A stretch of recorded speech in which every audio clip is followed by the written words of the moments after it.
ഓം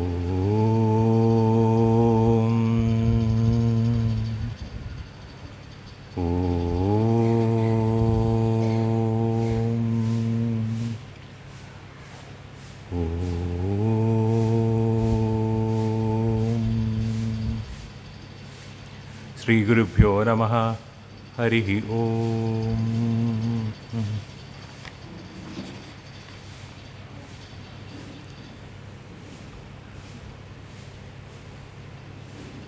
ഗുരുബ്രഹ്മ ഗുരുർവിഷ്ണു ഗുരുർദേവോ മഹേശ്വര ഗുരുസാക്ഷാത് പരം ബ്രഹ്മ തസ്മൈ ശ്രീഗുരവേ നമഃ. നാരായണം നമസ്കൃത്യ നരം ചൈവ നരോത്തമം ദേവീം സരസ്വതീം വ്യാസം തതോ ജയമുദീരയേത്. ഓം പരമഋഷിഭ്യോ നമഃ. പരമഋഷിഭ്യഃ ഹരി ഓം.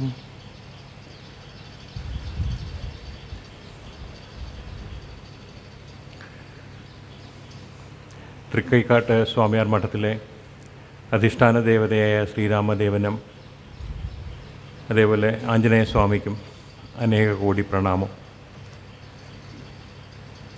എൻ്റെ ഏറ്റവും പ്രിയപ്പെട്ട ഗുരുനാഥൻ വിശ്വനാഥൻ നമ്പൂരി സാറിൻ്റെ പാദങ്ങളിൽ നമസ്കരിച്ചുകൊണ്ട് ജ്ഞാനപ്പാന ആണ് നമ്മൾ ചർച്ച ചെയ്തുകൊണ്ടിരുന്ന വിഷയം. അതിലേക്ക് അടുത്ത ഏതാനും വരികൾ നമുക്ക് നോക്കാം.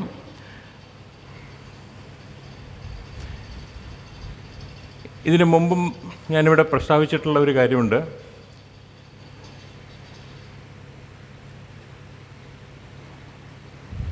പല ഭാഷകളിലും എഴുതപ്പെട്ട ഏറ്റവും പ്രധാനപ്പെട്ട ഭക്തികാവ്യങ്ങളിൽ വെച്ച് ജ്ഞാനപ്പാനയ്ക്ക് ഒരു വലിയ സ്ഥാനമാണുള്ളത്.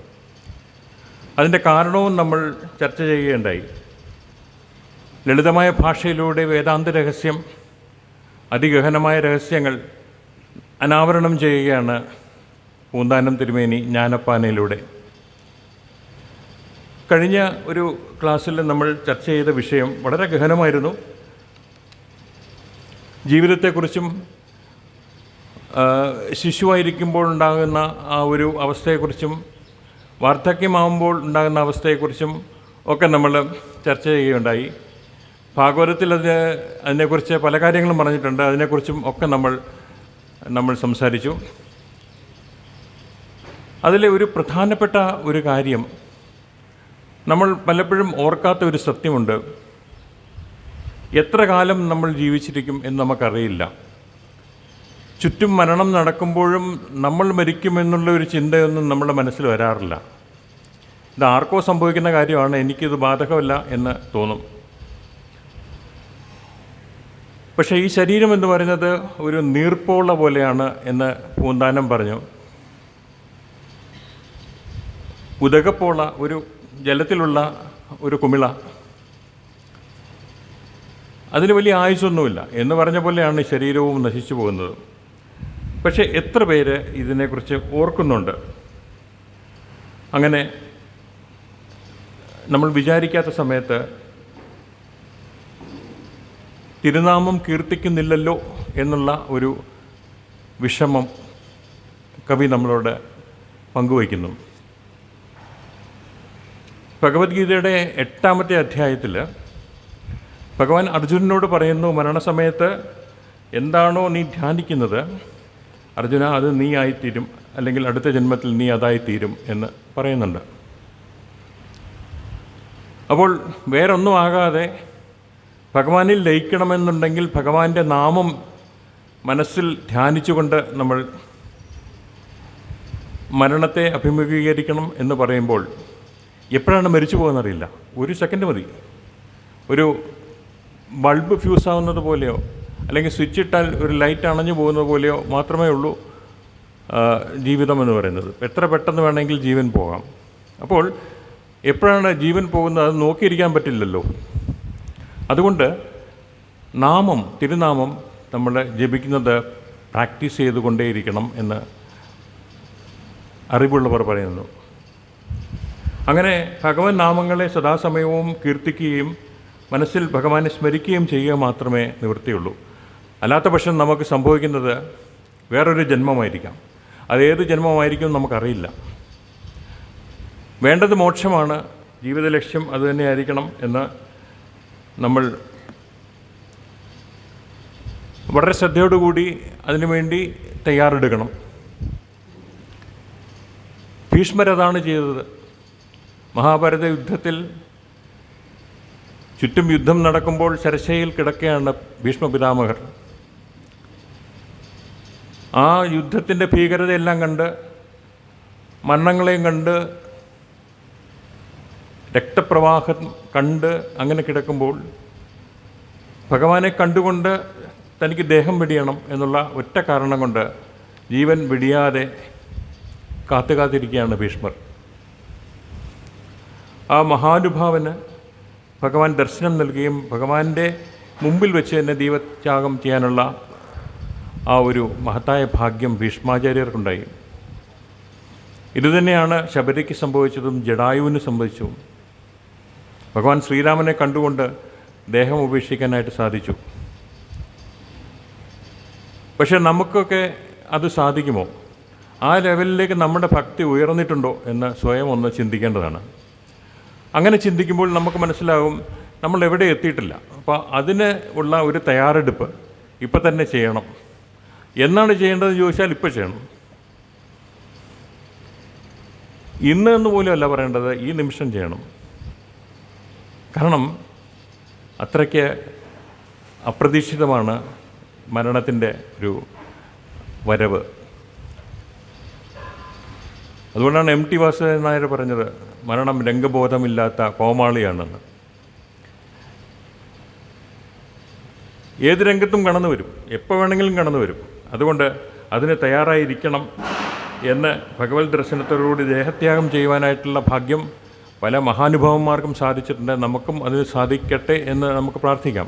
ഏറ്റവും കുറഞ്ഞത് തിരുനാമം നാവിൽ ഉണ്ടാവണം എന്നാണ് പൂന്താനം നമ്മളോട് പറയുന്നത്. ഇത്രയും പറഞ്ഞിട്ട്, ഇത്രയും ഗഹനമായ വേദാന്തം പറഞ്ഞതിന് ശേഷം സാധാരണ ജീവിതത്തിൽ നമുക്ക് ചുറ്റും കാണുന്ന ചില കാര്യങ്ങൾ വളരെ വിമർശനാത്മകമായിട്ട് പറയുകയാണ് പൂന്താനം. വളരെ രസകരമായ ചില വരികളാണ് ഇനി നമുക്ക് വായിക്കാനുള്ളത്. പുസ്തകമുള്ളവർക്ക് നോക്കാം.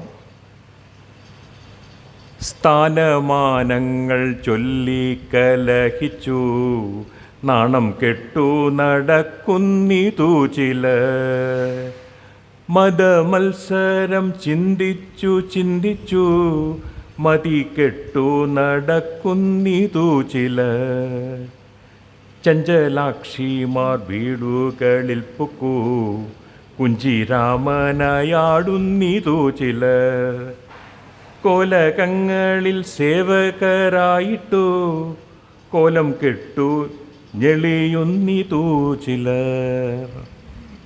കേൾക്കുമ്പോൾ വളരെ രസകരമാണ്. ഇതൊക്കെ ഈ കാഴ്ചകളൊക്കെ നമുക്ക് ചുറ്റും കാണുന്നതാണ്. നമുക്കിതിൻ്റെ ഒരു വ്യാഖ്യാനം ആവശ്യമാണ്. തിരുനാമം ജപിക്കാൻ നാവ് ഉപയോഗിക്കാതെ ഇത്തരം കാര്യങ്ങളിലൊക്കെ വ്യാപൃതരായിരുന്ന് ജന്മം വൃഥാ കളയുന്ന മനുഷ്യരെ ഇവിടെ കണക്കറ്റ് പരിഹസിക്കുകയാണ് പൂന്താന മഹാകവി. ഏത് വിധേനയും വല്ല സ്ഥാനങ്ങളിലും വലിഞ്ഞു കയറിയിരിക്കണമെന്ന മോഹത്തോടെ വളരെ നാണം കെട്ടാണ് ചില ആൾക്കാർ നടക്കുന്നത്. ഇത് നമുക്ക് ചുറ്റും കാണുന്ന ഒരു കാഴ്ചയാണ്. ആരുടെയെങ്കിലും പുറകെ ആരെയെങ്കിലും സേവനം ചെയ്ത്, ചില ആൾക്കാരുടെ പാദസേവനം ചെയ്ത് അങ്ങനെയൊക്കെ നടക്കുന്ന ആൾക്കാരെ നമുക്ക് കാണാം.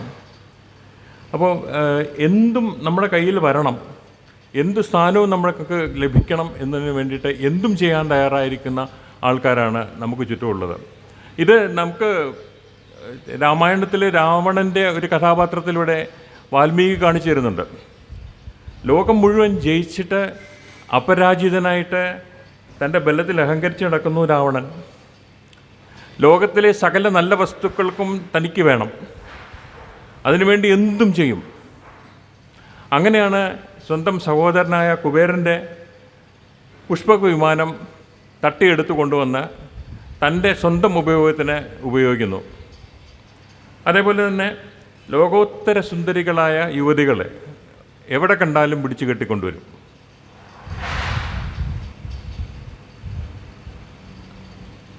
അപ്പോൾ ദേവസ്ത്രീകൾ, അസുര സ്ത്രീകൾ, കിന്നരികൾ, ഗന്ധർവ സ്ത്രീകൾ, ഇങ്ങനെയുള്ള ആൾക്കാരെല്ലാം കിട്ടി. കിട്ടാത്ത ഒരെണ്ണേ ഉള്ളൂ മനുഷ്യൻ. മനുഷ്യസ്ത്രീയെ അവസാനം കൊണ്ടുവന്നതിൻ്റെ ഫലം, അല്ലെങ്കിൽ അപഹരിച്ചതിൻ്റെ ഫലം നമ്മൾ പിന്നീട് കാണുന്നു. അതാണ് അയാൾ ചെയ്ത ഏറ്റവും അവസാനത്തെ അപഹരണം. അതും ഈ അപഹരണം എന്ന് പറയാതെ നിവൃത്തിയില്ല, വെറും നാണക്കേടാണ് കാണിച്ചത്. എഴുത്തച്ഛൻ പറയുന്നത് പോലെ അഗ്നിഹോത്രത്തിലെ പുരോടാശം ഒരു പെൺപെട്ടി വന്ന് എടുത്തുകൊണ്ട് പോകുന്ന പോലെ, അല്ലെങ്കിൽ തട്ടിക്കൊണ്ട് പോകുന്ന പോലെ, ആരും കാണാതെ. അങ്ങനെയാണ് രാവണൻ സീതയെ കൊണ്ടുപോയത്. മനുഷ്യസ്ത്രീയാണ്.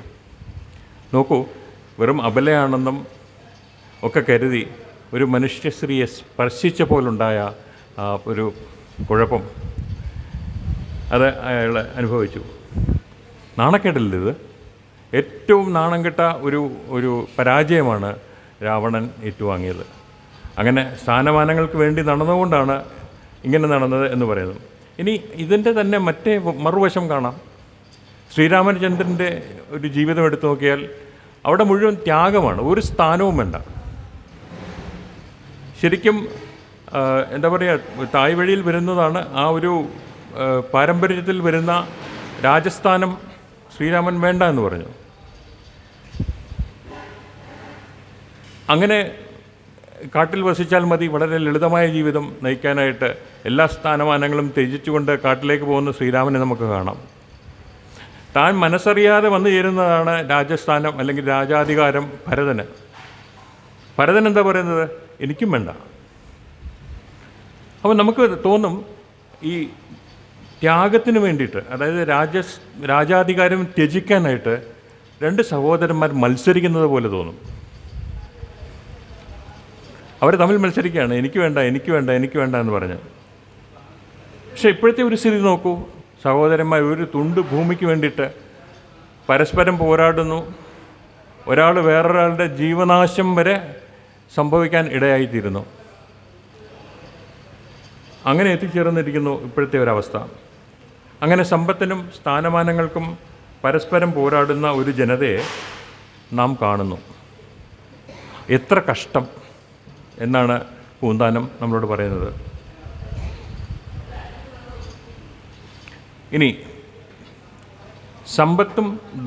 സമ്പത്തും അധികാരവും ഉള്ളവർ, അങ്ങനെയുള്ളവരും ഉണ്ടല്ലോ, അവരുടെ അവസ്ഥ എന്താണ്? അവരുടെ അവസ്ഥ അതിലും കഷ്ടമാണ്. കാരണം ഇത് അവർക്ക് അവരുടെ കയ്യിൽ വരുമ്പോൾ അവർക്ക് മദം ഉണ്ടാകുന്നു. അത് മാത്സര്യമായി മാറുന്നു. എന്താണ് ദർപ്പം അല്ലെങ്കിൽ മദം എന്ന് പറഞ്ഞാൽ? ഐശ്വര്യാദികളിൽ ഉണ്ടാകുന്ന ഒരു ഡമ്പാണത്. അതാണ് ദർപ്പം എന്ന് പറയുന്നത്. അതാണ് മദം. ഈ മദം വരുമ്പോൾ മത്സരബുദ്ധി ഉണ്ടാകും. കാരണം തനിക്കുള്ളത് മറ്റുള്ളവർക്ക് ഉണ്ടാകാൻ പാടില്ല. അപ്പം അതിനു വേണ്ടിയിട്ട് വളരെ അധികം മത്സരിക്കും ആൾക്കാർ തമ്മിൽ. ഈ മത്സരം എവിടെയാണ് പോയി എത്തിച്ചേരുന്നത്? ഇത് അസൂയ ഉണ്ടാക്കും. അങ്ങനെ മത്സരവും അസൂയയും ഒക്കെ ഉണ്ടാകുന്നത് അതിനോടൊപ്പം വരുന്ന ഒരു കാര്യമുണ്ട്, അതാണ് കോപം. അപ്പോൾ കോപം ഉണ്ടായാലോ? അതിനാലുണ്ടാകുന്ന പ്രശ്നങ്ങളാണ് ഭഗവത്ഗീതയിലെ 2-ാം അധ്യായത്തിൽ 62, 63 ശ്ലോകങ്ങളിൽ പറയുന്നത്. ധ്യായതോ വിഷയാൻ പുംസഃ സംഗസ്ത്വേഷൂപജായത്തെ സംഗാത് സംജായത്തെ കാമഃ കാമാത് ക്രോധോഭിജായത്തെ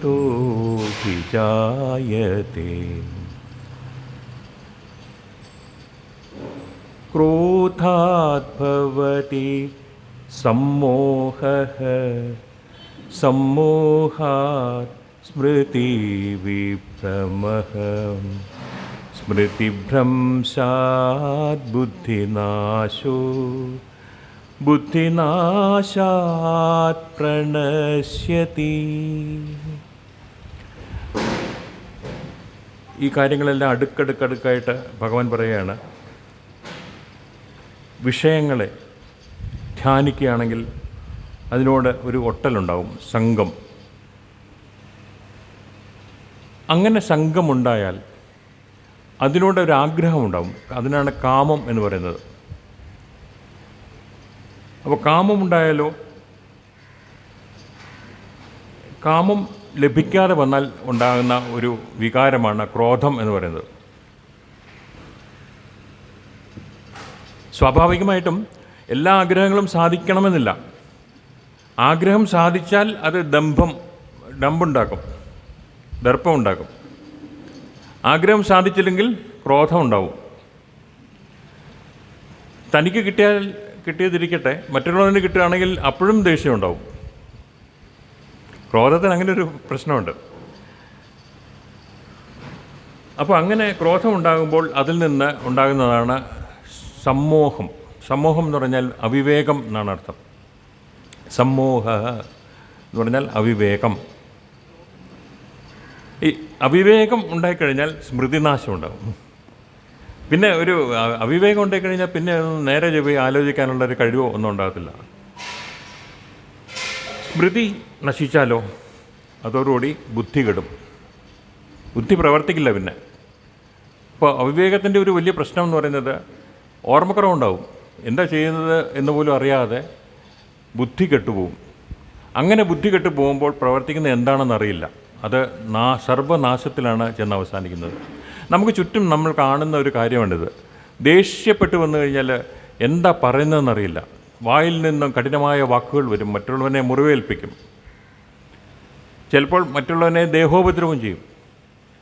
അവസാനം പറയും, അയ്യോ എനിക്കറിയില്ലായിരുന്നു ഇതൊന്നും, ഞാൻ വല്ലാതെ ദേഷ്യപ്പെട്ടു പോയി എന്ന് പറയും. 2 ദിവസം മുമ്പുണ്ടായ ഒരു സംഭവം ഞാൻ നിങ്ങളോട് പറയാം. നിങ്ങൾക്ക് എല്ലാവർക്കും അറിയാവുന്നതാണ്.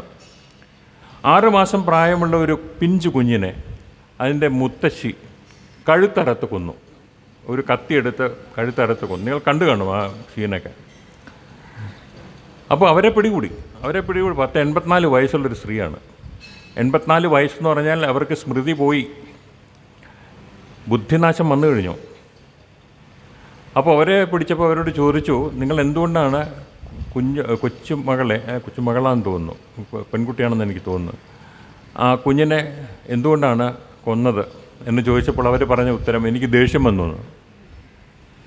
84 വയസ്സിൽ എന്തിന് ദേഷ്യം? ആരോട് ദേഷ്യപ്പെടാൻ? അപ്പോൾ എന്തോ ഒരു കാര്യം അവർക്ക് ലഭിച്ചില്ല, അതിന് വേണ്ടിയിട്ട്, അല്ലെങ്കിൽ അവർക്ക് വേണ്ട അറ്റൻഷൻ കിട്ടാത്തതുകൊണ്ടാണ്, എന്താണെന്നറിയില്ല. എല്ലാവരും കുട്ടി ഉണ്ടായിക്കഴിയുമ്പോൾ കുട്ടിയാണല്ലോ ശ്രദ്ധിക്കുക കൂടുതലും. അതിലുണ്ടായ അസൂയ ഉണ്ടായിരിക്കാം, എന്തോ ഇങ്ങനെ ഒരു സംഭവം ഉണ്ടായി. അപ്പോൾ ഇതാണ് ഈ ക്രോധം ഉണ്ടായിക്കഴിഞ്ഞാലുള്ള കുഴപ്പം. അപ്പോൾ ക്രോധത്തെ നിയന്ത്രിക്കണമെങ്കിൽ നമ്മൾ പുറകോട്ട് പോകണം, വിഷയങ്ങളെ ധ്യാനിക്കുന്നത് നിർത്തണം. അപ്പോൾ ഈ പ്രശ്നങ്ങളെല്ലാം കുറയും. അപ്പോൾ കാമം ഉണ്ടാവില്ല, ആഗ്രഹം ഉണ്ടാവില്ല. ആഗ്രഹം കുറഞ്ഞാലോ ക്രോധം ഉണ്ടാവില്ല. അത് കിട്ടണമോ, ഇത് എന്തെങ്കിലും ആഗ്രഹം സാധിക്കണോ, സാധിക്കാതിരിക്കുമോ, എന്തെങ്കിലും ആട്ടെ എന്ന് വിചാരിച്ചു കഴിഞ്ഞാൽ അവിടെ ക്രോധം ഉണ്ടാകുന്നില്ല. ക്രോധം ഇല്ലെങ്കിൽ ബുദ്ധി നേരെ ചൊവ്വേ പ്രവർത്തിക്കും, വിവേകം ഉണ്ടായിരിക്കും. അങ്ങനെ ബുദ്ധി പ്രവർത്തിച്ചു കഴിഞ്ഞാൽ നാശമുണ്ടാകാതെ കഴിച്ചു കൂട്ടാം. നമ്മളൊക്കെ ആഗ്രഹിക്കുന്നത് എന്താണ്? വളരെ സുഖകരമായൊരു ജീവിതം അവസാനം അന്ത്യം വരെയും ഉണ്ടാവണം. ഈ സുഖം കിട്ടുന്നത് എവിടെ നിന്നാണ്? ഈ സുഖം പുറത്തുനിന്നാണോ കിട്ടുന്നത്, അകത്തുനിന്നാണോ കിട്ടുന്നത്? സ്വയം ഒന്ന് ആലോചിച്ച് നോക്കുക. അപ്പോൾ ഈ ക്രോധത്തെ നിയന്ത്രിക്കണം. നിയന്ത്രിച്ചില്ലെങ്കിൽ ഇങ്ങനെയുള്ള കാര്യങ്ങൾ പറയും. അതാണ് ഇവിടെ പൂന്താനം ഒരൊറ്റ വാക്കുകൊണ്ട് പറഞ്ഞത്, മതി കെട്ടു നടക്കുന്നിതു ചിലർ. മതി എന്ന് പറഞ്ഞാൽ ബുദ്ധിയാണ്. മതി കെട്ടു നടക്കുന്നു ചിലർ, ബുദ്ധി നശിച്ചാണ് നടക്കുന്നത്. ഇത്രയും വലിയൊരു ആശയം, ഭഗവത്ഗീതയിൽ പറഞ്ഞിരിക്കുന്ന ആശയം വെറും ഒരു ചെറിയ വാക്കിൽ കൂടെ പൂന്താനം നമുക്ക് തരുന്നു. എത്ര അത്ഭുതകരമാണെന്ന് നോക്കൂ ഈ ഒരു കാവ്യത്തിൻ്റെ ഒരു പ്രസക്തി. ഇനി മറ്റു ചിലരുണ്ട്, അവരതിലും മോശപ്പെട്ട ആൾക്കാരാണ്. അതായത് അവർ സുന്ദരികളായ സ്ത്രീകൾക്ക് വശംവദരായിട്ട് അവരുടെ ചൊൽപ്പടിക്കൊത്ത് നടന്ന് പരിഹാസപാത്രങ്ങളാകുന്നു. ഇവിടെ കളിയാക്കുന്നത് എങ്ങനെയാണെന്ന് ചോദിച്ചാൽ, കുഞ്ചിരാമനായി ആടുന്നതു ചിലർ, കുഞ്ചിരാമനായി ആടുന്നതു ചിലർ. കുഞ്ചിരാമൻ കുരങ്ങനെ സാറിന് ഇടുന്നൊരു പേരാണ് കുഞ്ചിരാമൻ എന്ന് പറയുന്നത്, അല്ലേ? അപ്പോൾ കുരങ്ങനെ പോലെ കാമത്തിന് വശംവദനായി സ്ത്രീകളുടെ ചൊൽപ്പടിക്ക് ആടുന്ന കുരങ്ങന്മാരായിട്ടാണ് ചില ആൾക്കാരുണ്ടാകുന്നത്. നല്ല പരിഹാസമാണത്. അങ്ങനെ കുരങ്ങ് കളിപ്പിക്കപ്പെടുന്നു എന്നർത്ഥം. വേറെ ചിലവരുണ്ട്, അവർ രാജമന്ദിരങ്ങളിൽ സേവകരായിട്ട് കോലം കെട്ടി നടക്കുന്നു എന്നാണ് പറയുന്നത്. അഥവാ പൊങ്ങച്ചം കാണിച്ചു നടക്കുന്നു. ഇവിടെ നമുക്ക് രാജമന്ദിരങ്ങളൊന്നും ഇല്ലെങ്കിൽ തന്നെയും ഇപ്പോൾ ഭരണകേന്ദ്രങ്ങളിൽ വലിയ സ്വാധീനമുള്ള ആൾക്കാർ, അവരുടെ കാര്യം എടുക്കുക, അവർ പൊങ്ങച്ചം നടിച്ചു നടക്കും. എനിക്ക് മുഖ്യമന്ത്രിയുമായിട്ട് നല്ല അടുപ്പമാണ്, എന്ത് കാര്യം വേണമെങ്കിൽ എന്നോട് പറഞ്ഞാൽ മതി, ഞാൻ ചെയ്തു തരും എന്ന് പറഞ്ഞു. അങ്ങനെ രസകരമായ ഒരു കഥാപാത്രമുണ്ട്. നിങ്ങൾ ഓർക്കുന്നുണ്ടോയെന്നറിയില്ല. മീശമാധവൻ എന്നൊരു സിനിമയുണ്ട്, പഴയ സിനിമയാണ് മീശമാധവൻ. അതിൽ കൊച്ചിൻ ഹനീഫയുടെ ഒരു കഥാപാത്രമുണ്ട്. പുള്ളി എന്ത് പറഞ്ഞാലും ഉടനെ കയ്യിലൊരു ഡയറിയൊക്കെ ആയിട്ട് ഇങ്ങനെ നടക്കും. രാഷ്ട്രീയക്കാരനാണ്. എന്നിട്ട് പറയും, ഞാൻ തിരുവനന്തപുരത്തേക്ക് പോകണോ, ഞാനങ്ങോട്ട് വിളിക്കണോ, തിരുവനന്തപുരത്തേക്ക് പോകണോ എന്നൊക്കെ ചോദിക്കും. അപ്പോൾ അങ്ങനെയുള്ള ആൾക്കാരുണ്ട്. അവരെയൊക്കെയാണ് പരിഹസിക്കുന്നത് ഈ വരികളിലൂടെ. ഈ നമുക്ക് ചുറ്റും ഇങ്ങനെയുള്ള ആൾക്കാരെ ധാരാളം വീണ്ടും കാണാം. ഈ കൊട്ടാരത്തിലാണ് എനിക്ക് ജോലി എന്ന് വിചാരിച്ച് എന്ന് പറഞ്ഞ് അഹംഭാവം നടിക്കുന്ന ആൾക്കാർ ഉണ്ട്. ഒരാൾ പറഞ്ഞതാണ്, ആരെയും താഴ്ത്തി പറയാൻ വേണ്ടി പറയുന്നതല്ല, ഈ അടുത്ത കാലത്ത് പറഞ്ഞതാണ്. ഈ ശബരിമലയിൽ ഇപ്പോൾ സ്വർണ്ണമോഷണം നടന്നല്ലോ, അതിൽ ഇപ്പോൾ കുറ്റാരോപിതനായിട്ട ഒരു വ്യക്തി ദേവസ്വം ബോർഡിലെ ഉദ്യോഗസ്ഥനാണ്, വലിയ ഉദ്യോഗസ്ഥനാണ് അദ്ദേഹം മുമ്പ് ഈ ഏറ്റുമാനൂർ ക്ഷേത്രത്തിലുണ്ടായിരുന്നു അത്രേ. നിങ്ങൾക്ക് പലർക്കും അറിയാമായിരിക്കും അദ്ദേഹത്തെ, ഞാൻ അദ്ദേഹത്തിന് പേര് പറഞ്ഞില്ല എന്ന് മാത്രം. അപ്പോൾ അദ്ദേഹം പറഞ്ഞ താടിയോടും മോടിയോടും കൂടെയാണ് അവിടെ ഇങ്ങനെ നിൽക്കുന്നതും ഒക്കെ.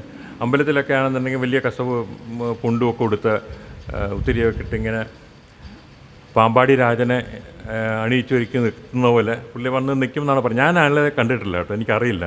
പറഞ്ഞതാണ്, ഒരാൾ പറഞ്ഞു തന്നതാണ്. ഇങ്ങനെയുള്ള ആൾക്കാരാണ് ഉള്ളത്. അപ്പോൾ അങ്ങനെയുള്ള പൊങ്ങച്ച എന്തിനാണ് കാണിക്കുന്നത്? അവസാനം കണ്ടില്ലേ, ഇപ്പോൾ ഭഗവാൻ തന്നെ ശിക്ഷ കൊടുത്തു. അപ്പോൾ അങ്ങനെയുള്ള ആൾക്കാർ ആരും തന്നെ, ഈ പറഞ്ഞ ആൾക്കാർ ആരും തന്നെ ഈശ്വര സാക്ഷാത്കാരത്തിന് യാതൊരു അർഹതയും ഇല്ലാത്തവരാണ്. നമുക്കറിയാം, അമ്പലത്തിനകത്ത് ജോലി ചെയ്യുന്ന എത്രയോ ആൾക്കാരെ നമുക്കറിയാം. ഇവരൊക്കെ ഈശ്വര വിശ്വാസികളാണെന്ന് നിങ്ങൾ കരുതുന്നുണ്ടോ? അങ്ങനെയാണ് ഈ സ്വർണ്ണപ്പാളി കാണാതെ പോവുമോ? സ്വർണം ചെമ്പാകുമോ? ഒന്ന് ചിന്തിച്ചു നോക്കിയാൽ നമുക്ക് ഇതൊക്കെ മനസ്സിലാവും. ഇവർ ഈശ്വര സാക്ഷാത്കാരത്തിന് യാതൊരു അർഹതയില്ലാത്ത കാരണം എന്താണെന്ന് വെച്ചാൽ അവരുടെ ജീവിതം അങ്ങനെയാണ്. അവരതിന് ഉതകുന്ന, ഈശ്വര സാക്ഷാത്കാരത്തിന് ഉതകുന്ന ഒരു ജീവിതം നയിക്കുന്നവരേ അല്ല. അപ്പോൾ നമ്മളൊക്കെ എത്ര ഭേദമാണല്ലോ.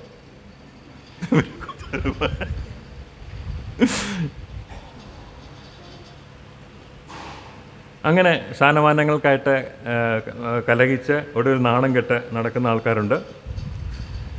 പിന്നെ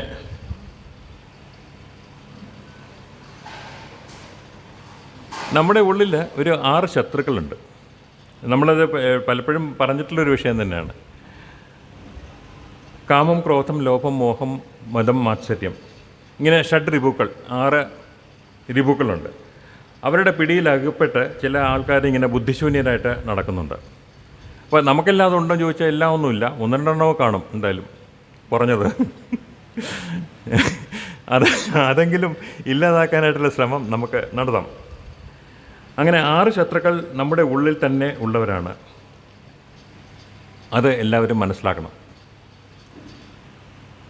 അപ്പോൾ എന്തിനാണ് ഈ ശത്രു സംഹാര പൂജയൊക്കെ നടത്തുന്നത്?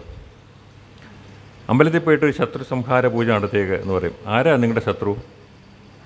നിങ്ങളുടെ അയൽവാസിയാണോ? അതോ നിങ്ങളുടെ സഹോദരി സഹോദരന്മാരാണോ? ആരുമല്ലല്ലോ, ഇവരാരുമല്ല. നമ്മുടെ ഉള്ളിൽ തന്നെയുള്ള ഈ ഒരു 6 രിപുക്കളുണ്ട്. ഈ ശത്രുക്കളെ സംഹരിക്കാൻ വേണ്ടിയാണ് ശത്രു സംഹാര പൂജ നടത്തുന്നത്. മറ്റു ചിലരുടെ കാര്യം നേരത്തെ തന്നെ സൂചിപ്പിച്ചു. അവരെ സ്ത്രീലമ്പടരായിട്ട് ഇങ്ങനെ അവരുടെ സ്ത്രീകളുടെ കളിപ്പിക്കലിന് വേണ്ടിയിട്ട് ജന്മം പാഴാക്കി കളയുന്നു. പത്രങ്ങളിൽ നിങ്ങൾ കണ്ടിട്ടുള്ള പല വാർത്തകളുണ്ടാവും. ഹണി ട്രാപ്പ് വഴി ഒരു പുരുഷൻ്റെ പണം തട്ടിയെടുത്തു ഇന്ന് കാണാം. അതിന് കാരണം ഈ സ്ത്രീകൾക്ക് വിധേയരായിട്ട് ചില ആൾക്കാർ പ്രവർത്തിക്കുമ്പോൾ അതിൽ കുടില ബുദ്ധികളായ സ്ത്രീകൾ അവരെ ഒരു ട്രാപ്പിലാക്കും, ഒരു വലയിലാക്കുകയാണ് ചെയ്യുന്നത്. അപ്പം അതിനെയാണ് 400 വർഷം മുമ്പ് പൂന്താനം പറഞ്ഞിരിക്കുന്നത്. നിങ്ങൾ ഓർത്ത് നോക്കൂ, ഇന്ന് നടക്കുന്ന കാര്യങ്ങളാണ് ഇതെല്ലാം. പത്രങ്ങളിൽ മിക്കവാറും കാണുന്ന ഒരു കാര്യമാണ് ഇതെല്ലാം.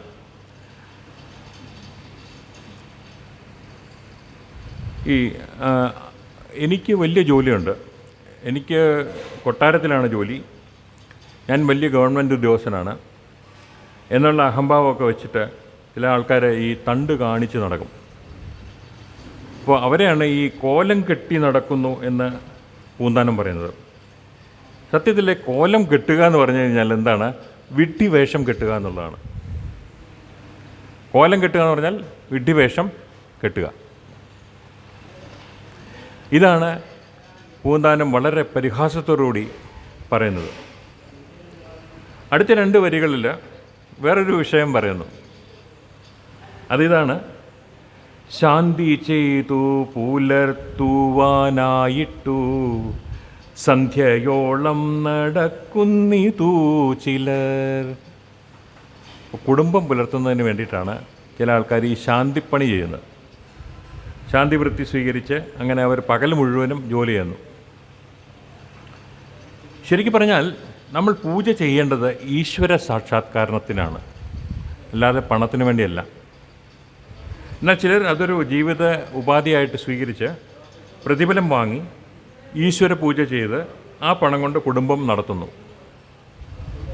അങ്ങനെയുള്ള ആൾക്കാരുണ്ട്. അങ്ങനെയുള്ള ആൾക്കാരേ ഉള്ളൂ ചുറ്റും നോക്കിയാൽ. അപ്പോൾ അവരെന്ത് ചെയ്യും? അവർക്ക് പണം തികയില്ല. അപ്പോൾ അതുകൊണ്ട് അവരെന്ത് ചെയ്യും? പകല് നേരം വെളുക്കുന്നതിന് മുമ്പേ തുടങ്ങി സന്ധ്യ ആകുന്നവരെയും അധ്വാനിച്ചു കൊണ്ടേയിരിക്കും. ഒരേ ദിവസം തന്നെ പല സ്ഥലങ്ങളിൽ പോയിട്ട് പല ജോലികൾ ചെയ്യുക, അങ്ങനെ പണം സമ്പാദിക്കാനായിട്ട് ശ്രമിക്കും. വളരെ വൈകി ജോലി ചെയ്യും. സത്യത്തിൽ ഈ ശാന്തിക്കാരുടെ ജീവിതം വളരെ പ്രയാസമാണ് കേട്ടോ. അത് ഞാനത് നോക്കിയിട്ടുണ്ട്. 3 മണിക്കെങ്കിലും എണീക്കണം. ക്ഷേത്രത്തിൽ നേരത്തെ ചെന്ന് കുളിയെല്ലാം കഴിഞ്ഞ് ഏത് കാലാവസ്ഥയാണെങ്കിലും ശരി, ഇപ്പോൾ മഴയാണെന്നുണ്ടെങ്കിലും ചൂടാണെങ്കിലും മഞ്ഞാണെങ്കിലും അവർക്ക് പോയി കുളിച്ചേ പറ്റൂ. ശാന്തിക്കാരുടെ ജീവിതം അങ്ങനെ വല്ലാത്തൊരു അവസ്ഥയാണ്. അവിടെ 11-12 മണി വരെ ജോലി കാണും. അതുകൂടാതെ ശ്രീകോവിലിനകത്ത് കയറിക്കഴിഞ്ഞാൽ അവിടെ വായുസഞ്ചാരം കുറവാണ്, വെളിച്ചം കുറവാണ്. വിളക്കുണ്ട്, എന്നാലും പകൽവെട്ടം കിട്ടില്ലല്ലോ. വിയർത്ത് കുളിക്കും, ഭയങ്കര ചൂടായിരിക്കും, വിയർത്ത് കുളിക്കും.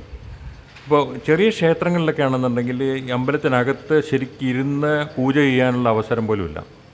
1-2 സ്ഥലങ്ങൾ ഞാൻ കണ്ടു. ഒരു സ്ഥലത്ത് ഈ ശാന്തിക്കാരൻ ഈ കയറുന്ന പടിയിൽ ഇങ്ങനെ കാല് കുന്തിച്ചിരുന്ന് ദീപാരാധന കാണിക്കുകയാണ്. അപ്പോൾ അദ്ദേഹത്തിൻ്റെ അവസ്ഥ നോക്കിയാൽ എത്ര വളരെ പ്രയാസപ്പെട്ടാണ് അത് ചെയ്യുന്നത്. അങ്ങനെ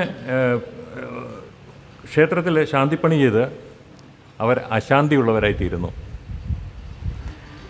ചെയ്യുന്ന പണി ശാന്തിപ്പണിയാണ്, പക്ഷെ അവർക്കുണ്ടാകുന്നതോ അശാന്തിയും. ഇതാണ്. വേറെ ചില ആൾക്കാരുണ്ട്,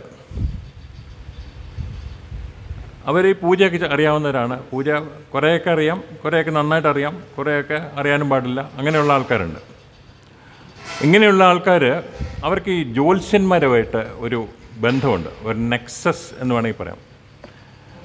ആ ബന്ധം അത്ര നല്ല ബന്ധമൊന്നുമില്ല. അവർ തമ്മിലൊരു കണക്ഷനുണ്ട്. അവർ തമ്മിലൊരു വ്യാപാര ബന്ധം എന്ന് വേണമെങ്കിൽ പറയാം. പാവപ്പെട്ട ഏതെങ്കിലും ഒരു മനുഷ്യൻ എന്തെങ്കിലും ജീവിതത്തിൽ ബുദ്ധിമുട്ടുണ്ടാകുമ്പോൾ ഒരു ജ്യോതിഷിയുടെ അടുത്ത് പോകും. ആ ജ്യോതിഷിയുടെ അടുത്ത് പോകാത്ത ആരുമില്ല. നമ്മളെല്ലാവരും പോയിട്ടുണ്ട്. ഇങ്ങനെ പോകുമ്പോൾ അയാൾ വിശദമായിട്ട് എന്താണ് ഈ ഇതൊക്കെ വെച്ച് കവടിയൊക്കെ നിരത്തി നോക്കി കുറേ അങ്ങ് പറയും. നിങ്ങൾ താമസിക്കുന്ന വീട്ടിൽ നിങ്ങളുടെ കുടുംബക്കാർ ഏതോ ഒരു ഗർഭിണി തൂങ്ങി മരിച്ചു. പണ്ടെപ്പോഴും ഒരു ബാലമരണം ഉണ്ടായിട്ടുണ്ട്. ഇവിടെ ആരോ തീ വെട്ട് മരിച്ചു, തീയിൽ വീണ് മരിച്ചു. ഇങ്ങനെയൊക്കെ പറഞ്ഞു കളയും, നമ്മളെ പേടിപ്പിക്കും. നമുക്കത് അറിയാനേ പാടില്ല. നമുക്ക് 2 തലമുറയ്ക്ക് മുമ്പ് എന്തെങ്കിലും സംഭവിച്ചിട്ടുണ്ടെങ്കിൽ അത് മാത്രമേ അതുപോലും നമുക്കറിയില്ല. എന്നിട്ട് ഒരു വലിയ ചാർട്ട് തരും. ആ ചാർട്ടിൽ എന്താണ് എഴുതിയേക്കുന്നത് ചോദിച്ചു കഴിഞ്ഞാൽ ഇതിൻ്റെ ചില പ്രതിക്രിയകൾ, പരിഹാരം ഇതൊക്കെ എഴുതി തരും. അപ്പോൾ ഈ പരിഹാരത്തിന് ആരെ സമീപിക്കണം നമുക്കറിയില്ല. അപ്പോൾ അയാൾ തന്നെ പറയും ഇന്ന തിരുമേനിയായി ചെയ്യും, അവിടെ ചെന്നാൽ മതി എന്ന് പറയും. പിന്നെ അങ്ങോട്ട് പരിഹാരക്രിയകളാണ്. അദ്ദേഹം വലിയൊരു ചാർട്ട് തരും. ആ ചാർട്ട് വെച്ച് നോക്കി നമ്മൾ അതിന് വേണ്ട സാധനങ്ങൾ ഒരുക്കണം. 40 ഡബിൾ മുണ്ട് വേണം. ഒന്ന് ആലോചിച്ച് നോക്കൂ, ഒരു നല്ല ഡബിൾ മുണ്ട് ഇക്കാലത്ത് മേടിക്കണമെങ്കിൽ ഒരു 800 മുതൽ 1000 രൂപ വരെ കൊടുക്കണം. 40 എണ്ണമെന്ന് പറയുമ്പോൾ എത്രയായി? അത് ഞാനൊരു ഉദാഹരണം പറഞ്ഞതല്ലേ ഉള്ളൂ. ബാക്കി ഒരുപാട് കാര്യങ്ങളുണ്ട്. സ്വർണ്ണത്തകിട്, വെള്ളിത്തകിട്, മറ്റേത് മറിച്ച് എല്ലാം കൂടെ ഒരു 1.5 ലക്ഷം രൂപയുടെ സാധനങ്ങൾ വാങ്ങിക്കണം. പണമുള്ളവന് അത് എങ്ങനെയെങ്കിലുമൊക്കെ തട്ടിക്കൂട്ടിയെടുക്കും. പണമില്ലാത്തവൻ എന്ത് ചെയ്യും? ഈ പരിഹാരക്രിയകൾ തുടങ്ങും. അതിൻ്റെ ആരംഭത്തിൽ ഈ പുരോഹിതന്, അതായത് ചെയ്യുന്ന ഈ തിരുമേനിക്ക് 5000 രൂപ ആദ്യ ദക്ഷിണ. അത് തുടക്കം മാത്രമാണ് കേട്ടോ. പിന്നെ അങ്ങോട്ട് കിടക്കുകയാണ്. ഒരു 2-3 ദിവസത്തേക്ക് പല വിധത്തിലുള്ള പരിഹാരക്രിയകൾ, ആവാഹനം, ഉച്ചാടനം, ഇങ്ങനെയുള്ള പരിപാടികൾ ചെയ്ത് അവസാനം കയ്യിൽ നിന്ന് കാശ് പോകുമെന്ന് അറിയത്തില്ല. നിങ്ങളത് ചെയ്യുക, അവിടെ പോയി ഇവിടെ പോയി അവിടെ കൊണ്ടുപോയിട്ട് ഇത് നിക്ഷേപിക്കണം എന്നൊക്കെ പറയും. ഈ വെള്ളിത്തകിടിലൊക്കെ ഇതിനെ ആവാഹിച്ച് ഒക്കെ തരും. ഇതൊക്കെ കൊണ്ടുപോയി എന്തൊരു അക്രമമാണെന്ന് ആലോചിച്ച് നോക്കൂ. നമ്മളിതൊക്കെ വിശ്വസിച്ച് നമ്മളിതൊക്കെ ചെയ്യും. കയ്യിൽ നിന്ന് എത്ര രൂപ പോകുമെന്നറിയാമോ? ഇതെല്ലാം കഴിഞ്ഞ് ആശ്വാസമായി, എല്ലാം ശരിയായി എന്ന് പറഞ്ഞ് വീട്ടിൽ വന്നിരിക്കുമ്പോൾ അതേ പ്രശ്നം അതേ രീതിയിൽ അതേ രൂപത്തിൽ അതിനേക്കാളും കുറച്ചുകൂടെ ഇൻറ്റൻസിഫൈ ചെയ്ത് വരും. അപ്പോഴോ വീണ്ടും പോകാൻ നമുക്ക് പറ്റുമോ? അതുകൊണ്ട് അതിന് ഏറ്റവും ലളിതമായ ഒരു മാർഗം എല്ലാ വലിയ ഗുരുക്കന്മാരും ഉപദേശിക്കുന്നത് നാമജപം. നിങ്ങളുടെ എല്ലാവിധ പ്രശ്നങ്ങളെയും ഭസ്മീകരിക്കാൻ പറ്റുന്ന ഏക സാധന എന്ന് പറയുന്ന നാമജപമാണ്. നാമജപത്തോടൊപ്പം തന്നെ മനസ്സിൽ ധ്യാനിക്കുക. എപ്പോഴാണോ എന്ത് ജോലി ചെയ്യുമ്പോഴും മനസ്സിനകത്ത് ആ ഭഗവാനെ ഒന്ന് ഓർത്ത് സ്മരിച്ചുകൊണ്ട് നിങ്ങൾ ചെയ്താൽ അത് നാമജപത്തിന് തുല്യമാണ്. അങ്ങനെ അത് ചെയ്യണം. ഏതായാലും ഇങ്ങനെയൊക്കെയാണ് ഈ ശാന്തിക്കാർ ജീവിക്കുന്നത്. അതിനെപ്പറ്റിയാണ് പൂന്താനം പറഞ്ഞത്. 400 വർഷം മുമ്പാണ് ഇത് പറഞ്ഞേക്കുന്നത്, 400-ലേറെ വർഷങ്ങൾക്ക് മുമ്പ്. ഇനി ചില പുസ്തകങ്ങളിൽ ഒരു 2 അഡീഷണൽ വരികളുണ്ട്. നിങ്ങളുടെ പുസ്തകത്തിൽ അത് ഉണ്ടാവണമെന്നില്ല, നോക്കിക്കോളൂ, ഉണ്ടെങ്കിൽ വായിക്കാം. അതിതാണ്: കൊടി കൊണ്ടു വളർത്തോരു പൈതലേ, കഞ്ഞിക്കില്ലാഞ്ഞു വിൽക്കുന്നിതു ചിലർ. കൊടി കൊണ്ടു വളർത്തൊരു പൈതലേ, പൊക്കിൽ കൊടിയിലൂടെ അമ്മ പോഷണം കൊടുത്ത് വളർത്തിയ പൈതലിനെ, അങ്ങനെ പ്രസവിച്ചുണ്ടായ കുഞ്ഞിനെ കഞ്ഞിക്ക് വകയില്ലാതെ വരുമ്പോൾ, ദാരിദ്ര്യം വരുമ്പോൾ വിൽക്കുന്നു. 3-4 ദിവസം മുമ്പ് പത്രത്തിൽ നമ്മൾ കണ്ട ഒരു കാഴ്ചയാണത്. 50,000 രൂപയ്ക്ക് ഒരു പിഞ്ചു കുഞ്ഞിനെ വിറ്റു. നമ്മൾ കാണുന്ന കാഴ്ചയാണ്. നോക്കൂ, ഇത്രയും വർഷങ്ങൾക്ക് മുമ്പ് തന്നെ ഒരു പ്രവചനം പോലെ പൂന്താനം ഇത് പറഞ്ഞിട്ടുണ്ട്. ഒരുപക്ഷെ പുസ്തകത്തിലില്ലായിരിക്കാം, എങ്കിലും ഇത് നമ്മൾ അറിഞ്ഞിരിക്കേണ്ട ഒരു കാര്യമാണ്. പിന്നെ അങ്ങോട്ട് നമ്മളെ നല്ല പോലെ ഒന്ന് പരിഹസിച്ച് ഒരു സറ്റയറാണ് പൂന്താനം പറയുന്നത്. ആ വരികൾ നമുക്ക് നോക്കാം. അമ്മയ്ക്കും പുനരച്ഛനും ഭാര്യയ്ക്കും ഉണ്മാൻ പോലും കൊടുക്കുന്നില്ല ചിലർ. അഗ്നിസാക്ഷിണിയായൊരു പത്നിയെ സ്വപ്നത്തിൽ പോലും കാണുന്നില്ല ചിലർ. സത്തുക്കൾ കണ്ടു ശിക്ഷിച്ചു ചൊല്ലുമ്പോൾ ശത്രുവെ പോലെ ക്രുദ്ധിക്കുന്നു ചിലർ. ഒരു മനുഷ്യന് ധാരാളം ധർമ്മങ്ങളുണ്ട്, കടമകളുണ്ട്. മാതാപിതാക്കളെയും ഭാര്യയെയും കുട്ടികളെയും സഹോദരി സഹോദരന്മാരെയും ഒക്കെ സംരക്ഷിക്കേണ്ട ഒരു ചുമതല എല്ലാ മനുഷ്യർക്കുള്ളതാണ്. പക്ഷേ അതിന് പകരം അതൊരു ഗാർഹസ്ഥ്യ ധർമ്മമാണ്, നമുക്കറിയാം. പക്ഷെ അതിന് പകരം ഈ ധർമാനുഷ്ഠാനങ്ങളിൽ നിന്ന് പിന്തിരിഞ്ഞു പോകുന്നതാണ് നമ്മൾ കാണുന്നത്. അതാണ് ഇവിടെ പൂന്താനം നമ്മളോട് പറയുന്നത്. അച്ഛനും അമ്മയ്ക്കും ഒന്നും ആഹാരം കൊടുക്കുന്നില്ല, പെറ്റമ്മയെ പോലും പട്ടിണി കിടത്തുന്ന ഒരു കാലഘട്ടമാണ് നാം കാണുന്നത്. വളരെ ദുഃഖകരമായ ഒരു അവസ്ഥയാണ്. നേരിട്ട് ചില അനുഭവങ്ങളുടെ വെളിച്ചത്തിൽ ഇത് പറയാൻ സാധിക്കും എനിക്ക്. അങ്ങനെ കണ്ടിട്ടുണ്ട് ചില സ്ഥലങ്ങളിൽ. അമ്മയെ വീട്ടിലേക്ക് കൂട്ടിക്കൊണ്ടുവന്ന് സ്വന്തം കുഞ്ഞുങ്ങളെ നോക്കാനും വീട്ടിലെ ജോലികൾ ചെയ്യാനും ഉപയോഗിക്കുന്ന ഒരു അൺപെയ്ഡ് സർവൻ്റ്, പണമൊന്നും കൊടുക്കാതെ ഒരു സർവൻ്റായിട്ട് കണക്കാക്കുന്ന രീതി ചില വീടുകളിലുണ്ട്. അതേപോലെ തന്നെ അച്ഛൻ എന്ന് പറഞ്ഞു കഴിഞ്ഞാൽ ഇവിടെ വെറും ഒരു എന്താ പറയുക,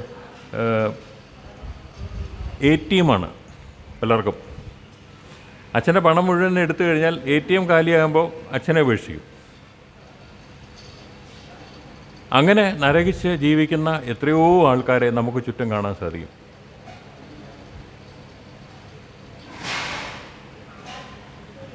അഗ്നിസാക്ഷിയായിട്ട് കല്യാണം കഴിച്ചതാണ് ഭാര്യയെ. അപ്പോൾ അഗ്നിസാക്ഷി ഒരു വിളക്ക് കൊളുത്തി വെച്ചിട്ട് അതിന് മുമ്പിൽ നിന്ന് വിവാഹം നടത്തിയാൽ അഗ്നിസാക്ഷിയായി. ഹോമം നടത്തി വിവാഹം നടത്തും, അത് അഗ്നിസാക്ഷിയായിട്ടാണ്. എങ്ങനെയാണ് അങ്ങനെയുള്ള ഒരാളെ ഉപേക്ഷിക്കാൻ തോന്നുന്നത്? സ്വപ്നത്തിൽ പോലും കാണുന്നില്ലെന്നാണ് പറയുന്നത്.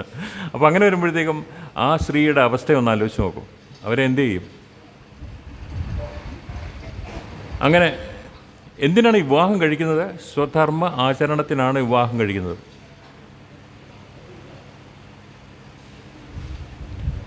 അപ്പോൾ ആ ഒരു ധർമ്മം ആചരിക്കാനായിട്ട് അഗ്നിസാക്ഷിയായിട്ട് ഒരു പെൺകുട്ടിയെ വിവാഹം കഴിക്കുന്നു. അവരെ എങ്ങനെയാണ് ഉപേക്ഷിക്കാൻ തോന്നുന്നത്? നമ്മളെപ്പോഴും കാണുന്നൊരു കാര്യമാണ്. ഈ വിവാഹബന്ധത്തിൽ ഈ ഒരു കുത്തഴിഞ്ഞ ഒരു കാലഘട്ടമാണ് ഇപ്പോഴുള്ളത്. പലരെയും കല്യാണം കഴിക്കും, ഉപേക്ഷിക്കും, വീണ്ടും കല്യാണം കഴിക്കും, ഉപേക്ഷിക്കും, ഇങ്ങനെയൊക്കെയാണ് നടന്നുകൊണ്ടിരിക്കുന്നത്. അപ്പോൾ ഇങ്ങനൊരു ആധുനിക സാഹചര്യത്തിൽ ഭാര്യാഭർത്തൃ ബന്ധത്തിൻ്റെ ഒരു ദൃഢത എന്താണ്, അനുഷ്ഠാനങ്ങളുടെ ഒരു പ്രാധാന്യം എന്താണ്, ഇതൊക്കെയാണ് പൂന്താനം നമുക്ക് പറഞ്ഞു തരുന്നത്. ഇനി ഈ ദുഷ്ടപ്രവർത്തികൾ ചെയ്യുന്ന ആൾക്കാർ, ദുർവൃത്തർ ആയിട്ടുള്ള ആൾക്കാരുണ്ട്, ദുഷ്ടപ്രവർത്തികൾ. അവരെ കൊണ്ട് അവരോട് ഉപദേശിക്കാൻ ചെന്ന് കഴിഞ്ഞാൽ അവർ ശത്രുവിനെ പോലെ നമ്മളോട് പൊരുതും. നീ ചെയ്യുന്നത് ശരിയല്ല കേട്ടോ എന്ന് പറഞ്ഞു കഴിഞ്ഞാൽ ചോദിക്കാൻ താനാരാൻ ചോദിക്കും തിരിച്ച്. എന്ത് ചെയ്യും? അപ്പോൾ ഉപദേശങ്ങൾ ആർക്കും ഇഷ്ടമില്ലാത്തൊരു ദേശമാണ് ഉപദേശം എന്ന് പറയാറുണ്ട്. അപ്പോൾ അങ്ങനെ ദുർവൃത്തരുടെ ദുഷ്ടപ്രവൃത്തികൾ കണ്ട് അവരെ ഉപദേശിക്കാൻ ചെല്ലരുത്. അപ്പോൾ ഇന്നത്തെ സാഹചര്യത്തിൽ നമുക്ക് ആരോട് ഉപദേശിക്കാനായിട്ട് സാധിക്കില്ല. എപ്പോഴാണ് ഉപദേശം നൽകേണ്ടത് എന്ന് ചോദിച്ചാൽ, മഹത്തുക്കളായ ആൾക്കാർ പറഞ്ഞിട്ടുണ്ട് 3 സന്ദർഭങ്ങളിൽ നിങ്ങൾക്ക് ഉപദേശം കൊടുക്കാം. ഒന്ന്, സ്വന്തം ധർമ്മം അത് കാത്തുരക്ഷിക്കാൻ വേണ്ടിയിട്ട് ഉപദേശം കൊടുക്കാം. ഉദാഹരണത്തിന് അച്ഛനമ്മമാർ കുട്ടികളെ ഉപദേശിക്കുന്നു, അവർ നല്ല വഴിക്ക് നീങ്ങണം എന്ന് ആഗ്രഹിച്ച് ഉപദേശം കൊടുക്കുന്നു. അത് അച്ഛനമ്മമാരുടെ ധർമ്മമാണ്, അതുകൊണ്ട് കൊടുക്കാം.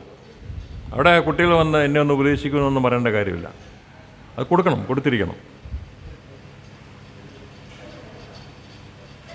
ഏറ്റവും പ്രധാനപ്പെട്ട ഒരു ഉപദേശം, നമ്മൾ വിദുരോപദേശം നിങ്ങൾ കേട്ടിട്ടുണ്ടാവും. ധൃതരാഷ്ട്രർക്ക് വിദുരൻ കൊടുക്കുന്ന ഒരു ഉപദേശമുണ്ട്. അവിടെ സ്വന്തം ധർമ്മമാണ് സഹോദരനെ മൂത്തതാണെങ്കിൽ പോലും ഉപദേശിക്കുക എന്നുള്ളത് എന്ന് വിദുരന് തോന്നി. അപ്പോൾ വിദുരൻ നല്ല കാര്യങ്ങളെല്ലാം പറഞ്ഞ് അദ്ദേഹത്തിന് ഉപദേശം കൊടുക്കുകയാണ് ധൃതരാഷ്ട്രർക്ക്. അത് വിദുരരുടെ ധർമ്മമാണെന്ന് സ്വയം തോന്നിയത് കൊണ്ട് കൊടുത്തതാണ്. ഇനി രണ്ടാമത്തെ സന്ദർഭം എന്താണെന്ന് ചോദിച്ചാൽ, ആവശ്യപ്പെട്ടു വരും. ഉപദേശം ഞാൻ എന്താണ് ചെയ്യേണ്ടത് എനിക്കറിയില്ല എന്ന് ചെയ്യുമ്പോൾ ഉപദേശം കൊടുക്കാം. അർജുനനെ പോലെ ശിഷ്യസ്തേഹം സാധിമാം ത്വാം പ്രപന്നം എന്ന് പറഞ്ഞുകൊണ്ട് നമസ്കരിച്ചപ്പോൾ ഭഗവാൻ ഉപദേശം കൊടുത്തു, അതുവരെയും കൊടുക്കുന്നില്ല.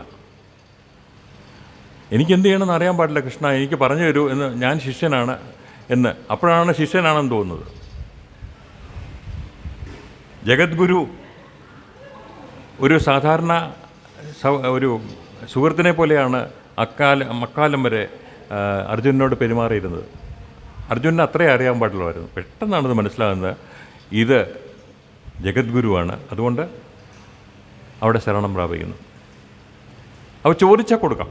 നമ്മുടെ അടുത്ത് വന്ന് ചോദിക്കുകയാണ് ഞാൻ എന്താ ചെയ്യേണ്ടത് എന്ന് ആരെങ്കിലും ചോദിച്ചാൽ നമ്മളുടെ അനുഭവം വെച്ചിട്ടും നമ്മളുടെ അറിവ് വെച്ചിട്ടും അവർക്ക് വേണ്ട ഉപദേശം കൊടുക്കാം.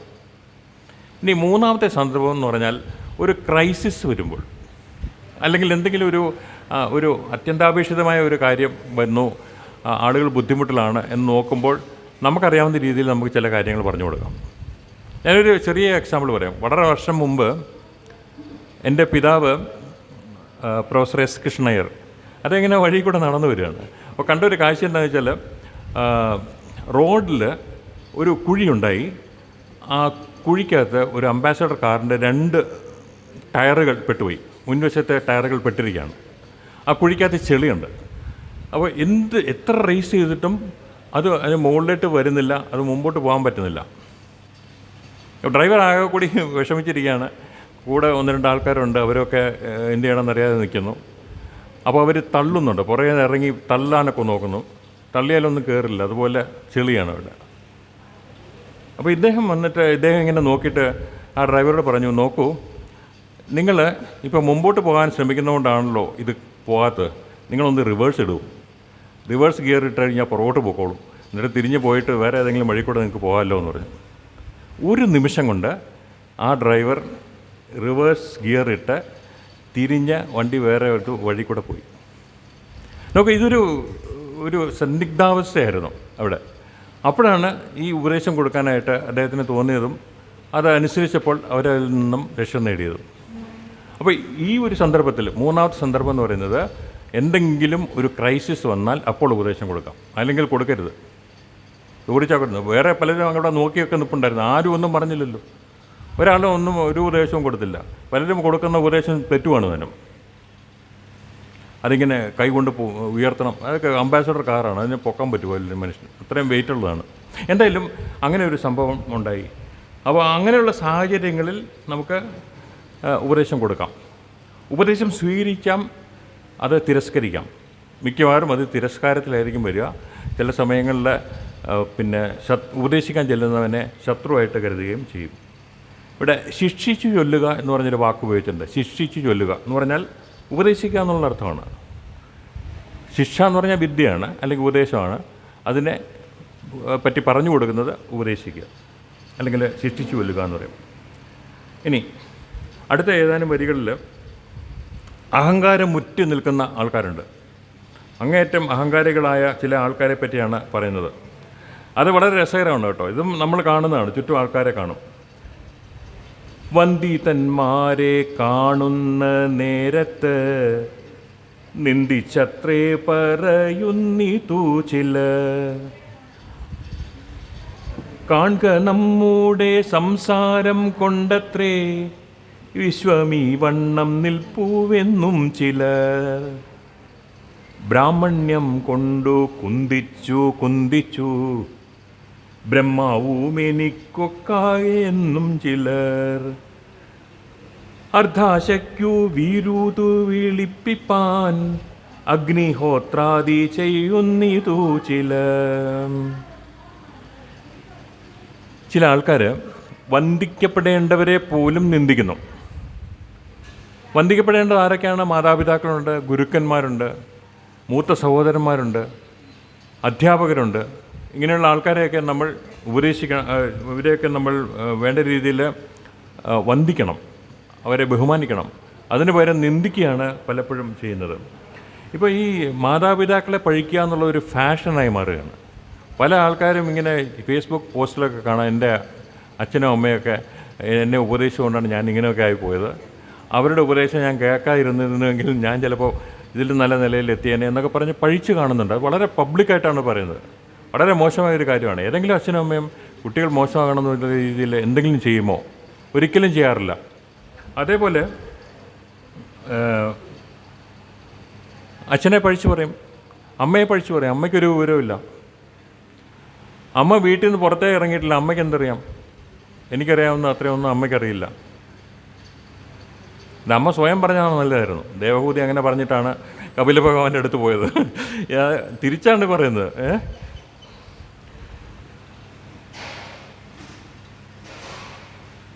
പഠിപ്പിക്കുന്ന അധ്യാപകർ, എന്താ ബോറന്മാരാണ് ഇവരുടെയൊക്കെ ലെക്ചർ കേൾക്കാനായിട്ട് നമ്മൾ വന്നിരിക്കുന്നല്ലോ എന്ന് പറയുന്ന കുട്ടികളെ ഞാൻ കണ്ടിട്ടുണ്ട്. അവർ പഠിപ്പിച്ചതുകൊണ്ടല്ലേ ഇവരൊക്കെ പരീക്ഷ പാസ്സാകുന്നതും നല്ല ഉദ്യോഗം ലഭിച്ച് പോകുന്നതുമൊക്കെ.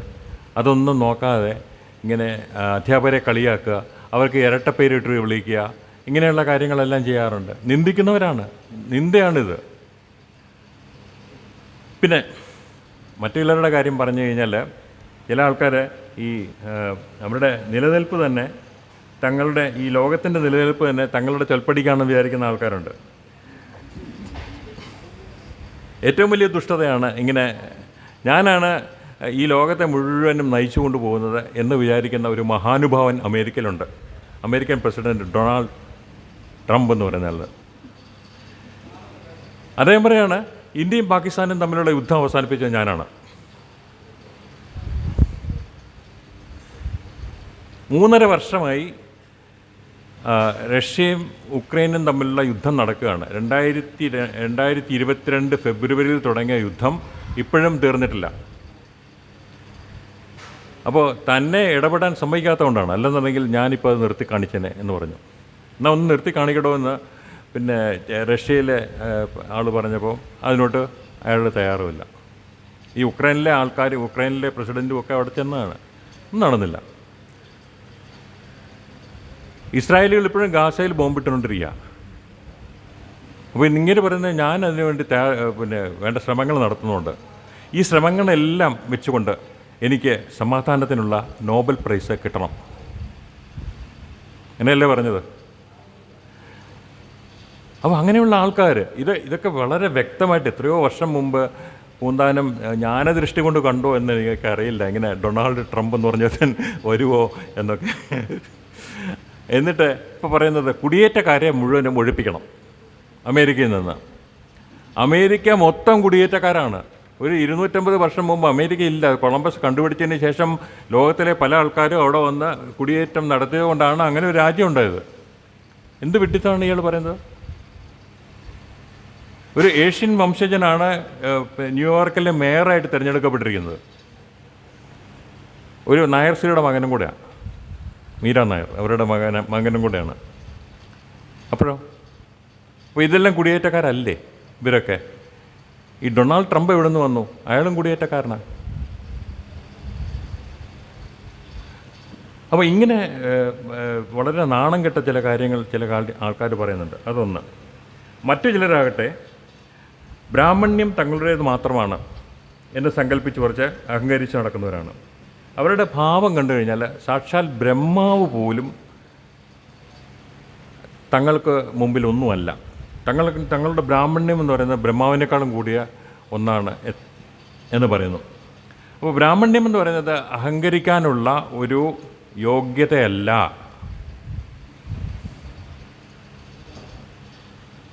കാരണം ജന്മം കൊണ്ട് ആരും ബ്രാഹ്മണരായിട്ട് ജനിക്കുന്നില്ല. എല്ലാവരും ശൂദ്രരായിട്ടാണ് ജനിക്കുന്നത്. പിന്നീട് അതൊരു ജാതിയുമല്ല, അത് ഒരു ചാതുർവർണ്ണത്തിലെ ഒരു വർണ്ണം മാത്രമാണ്. ഭഗവാനാണ് ഈ ചാതുർവർണ്ണ്യം ഉണ്ടാക്കിയത്. ഗീതയിൽ പറയുന്നുണ്ട്, ചാതുർവർണ്ണ്യം മയാ സൃഷ്ടം ഗുണകർമ്മ വിഭാഗശഃ എന്ന് ഭഗവാൻ പറയുന്നുണ്ട്. മനു പറയുന്നു, ബ്രാഹ്മണർക്ക് 6 ധർമ്മങ്ങളുണ്ട്. അധ്യയനം, അധ്യാപനം, യജനം, യാചനം തഥാ ദാനം പ്രതിഗ്രഹശ്ചൈവ ബ്രാഹ്മണാനാം അകൽപ്പയൻ. അപ്പോൾ 6 കാര്യങ്ങൾ എന്തൊക്കെയാണിത് നോക്കാം. അധ്യയനം, ഒന്ന് പഠിക്കുക, സ്വാധ്യായം. അപ്പോൾ ഈ സ്വാധ്യായം എന്ന് പറയുമ്പോൾ വേദശാസ്ത്രങ്ങളെല്ലാം പഠിക്കുക, ഉപനിഷത്തുകൾ, മറ്റുള്ള ശാസ്ത്രങ്ങളെല്ലാം പഠിക്കുന്നത് തന്നെയാണ് ഈ അധ്യയനം എന്ന് പറഞ്ഞത്. പക്ഷേ അധ്യയനം കൊണ്ട് മാത്രം നിൽക്കരുത് ബ്രാഹ്മണൻ. അധ്യാപനം നടത്തണം, മറ്റുള്ളവർക്ക് പറഞ്ഞു കൊടുക്കുകയുടെ വേണം. അത് ബ്രാഹ്മണ ധർമ്മമാണ്. അപ്പോൾ അതിനാണ് സ്വാധ്യായം എന്നും പ്രവചനം എന്നും പറയുന്നത്. തൈത്തിരീയോപനിഷത്തിൽ അവസാനം പറയുന്ന ഒരു വാക്കുണ്ട്, ഒരു വാചകമുണ്ട്. അതിങ്ങനെയാണ്: സ്വാധ്യായ പ്രവചനാത് മാ പ്രമതിതവ്യം. പാഠശാലയിൽ നിന്ന് പഠിത്തം കഴിഞ്ഞ് തിരിച്ചു പോകുന്ന ശിഷ്യർക്ക് ഗുരു കൊടുക്കുന്ന അവസാനത്തെ കുറേ ഉപദേശങ്ങളിലൊന്ന് ഇതാണ്: സ്വാധ്യായവും നടത്തണം, പ്രവചനവും നടത്തണം. ഇതിൽ നിന്ന് മാ പ്രമതിതവ്യം, ഒരിക്കലും മാറിപ്പോരുത്. അതേപോലെ ബ്രാഹ്മണർ ചെയ്യേണ്ടതെന്ന് വെച്ചാൽ അഗ്നിഹോത്രാദികളൊക്കെ ചെയ്ത് യജ്ഞം നടത്തണം. എന്താണ് ഈ ബ്രാഹ്മണർക്ക് ഈ എല്ലാ ദിവസവും ഈ ഔപാസനം എന്ന് പറഞ്ഞൊരു കാര്യമുണ്ട്. ഔപാസനം അതൊരു തരം ഒരു അഗ്നിഹോത്രമാണ്. ബ്രാഹ്മണൻ വിവാഹം കഴിയുമ്പോൾ ഭാര്യയുടെ വീട്ടിൽ നിന്നൊരു ഒരു പാത്രം കൊടുത്തു വിടും. പാന എന്ന് പറഞ്ഞാൽ ഈ മൺപാത്രം. അതിനെ ഔപാസന പാന എന്നാണ് പറയുന്നത്. അപ്പോൾ ഔപാസന അഗ്നിയുണ്ട്, ആ അഗ്നി അതിലിട്ട് വെക്കണം. ആ അഗ്നി ഇങ്ങനെ ജ്വലിച്ചുകൊണ്ടേയിരിക്കും. അത് ഉപയോഗിച്ച് വേണം എല്ലാ ദിവസവും ഈ അഗ്നിഹോത്രം ഔപാസനം ചെയ്യാനായിട്ട്. ഭാര്യ അടുത്ത് നിർത്തി ചെയ്യുന്ന ഒരു കർമ്മമാണത്. അത് ഗൃഹസ്ഥാശ്രമികൾ ഉള്ളതാണ്. അപ്പോൾ എൻ്റെ വീട്ടിലൊരു ഔപാസന പാനയുണ്ട് കേട്ടോ. ഉപയോഗിക്കുന്നൊന്നുമില്ല, എങ്കിലും അതിന് സമയക്കുറവുണ്ട്, അതൊന്നും ചെയ്യാൻ പറ്റുന്നില്ല. പക്ഷെ അതുണ്ട്, അത് സൂക്ഷിച്ച് വെച്ചിട്ടുണ്ട് അവിടെ. എന്തായാലും മരണം വരെ സൂക്ഷിക്കണം. അതാണ് ഔപാസന എല്ലാ ദിവസവും ചെയ്യണം എന്നുള്ളതാണ്. പലപ്പോഴും പല സമയക്കുറവുകൊണ്ടും അത് നെഗ്ലക്റ്റ് ചെയ്യാറുണ്ട്. അതാണ് സത്യം. അപ്പോൾ യജനം അത് വേണം. അഗ്നിയാണ് അതിനകത്ത്. യജനം, യാചനം, മറ്റുള്ളവർക്ക് യജ്ഞം ചെയ്യിച്ചു കൊടുക്കണം. പുരോഹിതനായിട്ടിരുന്നുണ്ട്. ഇപ്പോൾ രാജാവ് യജ്ഞം ചെയ്യുകയാണെങ്കിൽ അവിടെ പുരോഹിതനായിട്ടിരുന്ന് ചെയ്യേണ്ടത് ബ്രാഹ്മണനാണ്. ഒരു വീട്ടിലൊരു പൂജയ്ക്ക് പുരോഹിതനായിട്ട് പോകേണ്ടത് ബ്രാഹ്മണനാണ്. അതാണ് യജനം, യാചനം. ഇനി ദാനം പ്രതിഗ്രഹശൈവ ബ്രാഹ്മണാനാമകൽപ്പയൻ.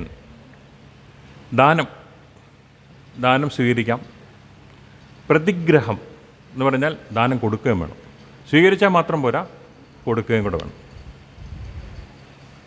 അങ്ങനെ 6 ധർമ്മങ്ങളാണ് പറഞ്ഞിട്ടുള്ളത്. അപ്പോൾ ഈ ദാനം എന്ന് കേൾക്കുമ്പോൾ തന്നെ നമ്മൾ വിചാരിക്കുന്നത് എന്താണ്? എന്തെങ്കിലും ഒരു ഗിഫ്റ്റായിട്ട് കിട്ടുന്നോ ഒക്കെയാണ് ദാനം എന്ന് പറയുന്നത്. അത് മാത്രമല്ല ദാനം എന്ന് പറയുന്നത്. ജ്ഞാനദാനം, അതായത് വിദ്യാദാനം, പിന്നെ അന്നദാനം, ധനം കൊടുക്കാം, ധനദാനം. പിന്നെ വീട്ടിലൊരു പെൺകുട്ടിയുണ്ട്, നല്ലൊരു ചെറുപ്പക്കാരന് വരുന്ന കുട്ടിയെ പ്രപ്പോസ് ചെയ്യുകയാണെങ്കിൽ, എല്ലാം കൊണ്ട് ചേരുമെന്നുണ്ടെങ്കിൽ കന്യാദാനം ചെയ്യാം. അതിൽ പരം വലിയ ദാനമില്ല. അപ്പോൾ അതെല്ലാമാണ് ദാനം എന്നുള്ള കാര്യത്തിൽ വരുന്നത്. അതേപോലെ തന്നെ അതെല്ലാം തിരിച്ച് സ്വീകരിക്കുകയും ചെയ്യാം. അത് ഇങ്ങനെയുള്ള 6 ധർമ്മങ്ങളാണുള്ളത്. ക്ഷത്രിയന് അത്രയുമില്ല. ക്ഷത്രിയന് എന്തായാലും അധ്യയനമുണ്ട്, അധ്യാപനം പറഞ്ഞു കൊടുക്കേണ്ട കാര്യമൊന്നുമില്ല. അതുപോലെ തന്നെ പ്രതിഗ്രഹം പാടില്ല. ദാനം കൊടുക്കാം, സ്വീകരിക്കരുത്, രാജാവിന് അത് പാടില്ല. വൈശ്യനും അതിൽ നിന്ന് 1-2 കുറവുണ്ട്. അധ്യയനം ചെയ്യാം, അധ്യാപനം ചെയ്യാൻ പറ്റില്ല. അവരെ യാചനം ചെയ്യാൻ പറ്റില്ല. വേറെ ഒരാൾക്ക് വേണ്ടിയിട്ട് പൂജ ചെയ്യാനായിട്ട് വൈശ്യന് പറ്റില്ല, ക്ഷത്രിയന് പറ്റില്ല. അത് അതേപോലെ തന്നെയാണ് പ്രതിഗ്രഹവും. അപ്പോൾ ഇങ്ങനെ ബ്രാഹ്മണർ ചെയ്യേണ്ട 6 കർമ്മങ്ങൾ അതിനെപ്പറ്റി പറയുന്നു. ഇത് ഭഗവത്ഗീതയിൽ 18-ാം അധ്യായത്തിൽ മോക്ഷസന്യാസ യോഗം 42-ാമത്തെ ശ്ലോകത്തിൽ ബ്രാഹ്മണൻ്റെ സ്വാഭാവികമായ ജന്മസിദ്ധമായ ചില കർമ്മങ്ങൾ പറയുന്നുണ്ട്. അതും കൂടെ പറഞ്ഞുകൊണ്ട് നമുക്ക് ഇന്നത്തെ പ്രഭാഷണം അവസാനിപ്പിക്കാം. അതിങ്ങനെയാണ് പറയുന്നത്: ശമോദമസ്തപശൗചം ശാന്തിരാർജവമേവ ച ജ്ഞാനം വിജ്ഞാനമാസ്തിക്യം ബ്രഹ്മകർമ്മ സ്വഭാവജം. 10ഓളം ഗുണങ്ങളാണ് ഇവിടെ ബ്രാഹ്മണൻ്റെ ഗുണങ്ങളായിട്ട് ഭഗവാൻ പറയുന്നത്. ഒന്ന്, ശമം എന്ന് പറഞ്ഞാൽ മനസ്സിൻ്റെ നിയന്ത്രണമാണ്. അപ്പോൾ മനസ്സിൻ്റെ നിയന്ത്രണം എന്ന് പറഞ്ഞാൽ എങ്ങനെ മനസ്സിനെ നിയന്ത്രിക്കാം? എന്താണ് ശരിക്കും മനസ്സെന്ന് പറഞ്ഞു കഴിഞ്ഞാൽ ചിന്തകളുടെ ഒരു ഭണ്ഡാകാരമാണ്. ധാരാളം ചിന്തകൾ ചേരുന്നതാണ് മനസ്സ്, അത്രയേ ഉള്ളൂ. അപ്പോൾ ഈ ചിന്തകളിൽ 3 തരം ചിന്തകളുണ്ട്. എന്തൊക്കെയാണ് 3 തരം ചിന്തകൾ? നമുക്ക് ആവശ്യമുള്ള ചിന്തകളുണ്ട്, നമ്മളെ ഒരു ഉത്കർഷത്തിലേക്ക് നയിക്കുന്ന ചിന്തകൾ ഉണ്ട്. 2 ദുഷ്ടചിന്തകളുണ്ട്. മറ്റുള്ളവരെ ഉപദ്രവിക്കാനും മറ്റുള്ളവരുടെ സാധനങ്ങൾ ആഗ്രഹിക്കുന്ന രീതിയിലുള്ള ചിന്തകൾ. 3 ന്യൂട്രലാണ്. അതുകൊണ്ട് വലിയ ഗുണവുമില്ല ദോഷവുമില്ല. ഇങ്ങനെ ചില ആൾക്കാർ ഇങ്ങനെ ദിവാസ്വപ്നമൊക്കെ കണ്ടുകൊണ്ടിരിക്കില്ലേ, സിനിമയിലെ പോലെയൊക്കെ. അതൊക്കെയാണ് ഈ ആവശ്യമില്ലാത്ത ചിന്തകൾ. ഇങ്ങനെ 3 തരം ചിന്തകളുണ്ട്. അപ്പം നമ്മളുടെ മനസ്സിലേക്ക് കടന്നു വരുന്ന ചിന്ത എന്താണ് എന്ന് നമ്മൾ നോക്കിയിട്ട് ഇതെനിക്ക് ആവശ്യമുള്ളതാണോ എന്ന് ഒരു അനാലിസിസ് നടത്തണം. ആവശ്യമില്ല എന്നുണ്ടെങ്കിൽ അതിനെ എടുത്തു മാറ്റുക. ദുഷ്ടചിന്തകളെ ഒരിക്കലും എൻ്റർടൈൻ ചെയ്യാൻ പാടില്ല, അതിനെ അപ്പം തന്നെ നശിപ്പിക്കണം.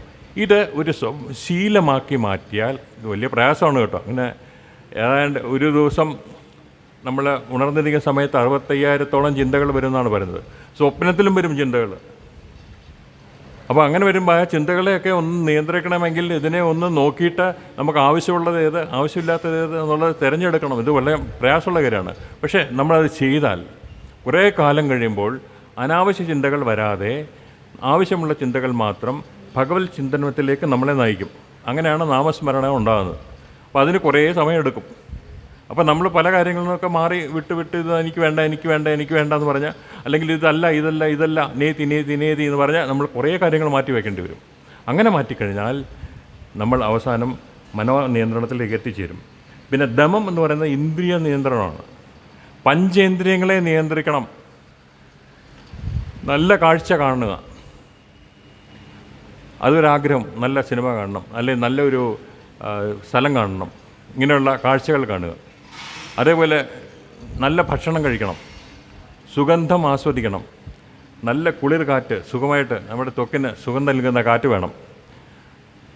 പിന്നെന്താണ് ഒരെണ്ണം കൂടെ ഉള്ളത്, ചെവിയിൽ നല്ല ഗാനം കേൾക്കണം, നല്ല വാക്കുകൾ കേൾക്കണം.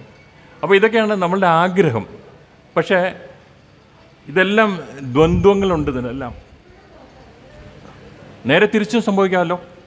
വളരെ മോശമായ വാക്കുകൾ കേൾക്കാം, മോശമായ രുചി വരാം. നിങ്ങൾ ആയുർവേദത്തിൽ ഒരു കഷായം കുടിച്ച് നോക്കൂ, അങ്ങനെ ഇരിക്കുന്നുള്ളത്. കുടിച്ച് ഒരു ധൃതംഗ പുളകതിരായിട്ട് നമ്മൾ അങ്ങനെ നിൽക്കും. അതൊരു ഇതിന് മധുരത്തിന് ഏറ്റവും ഇത് അങ്ങേയറ്റത്ത് നിൽക്കുന്ന ഒരു ദ്വന്ദ്ങ്ങളുണ്ടെല്ലാം.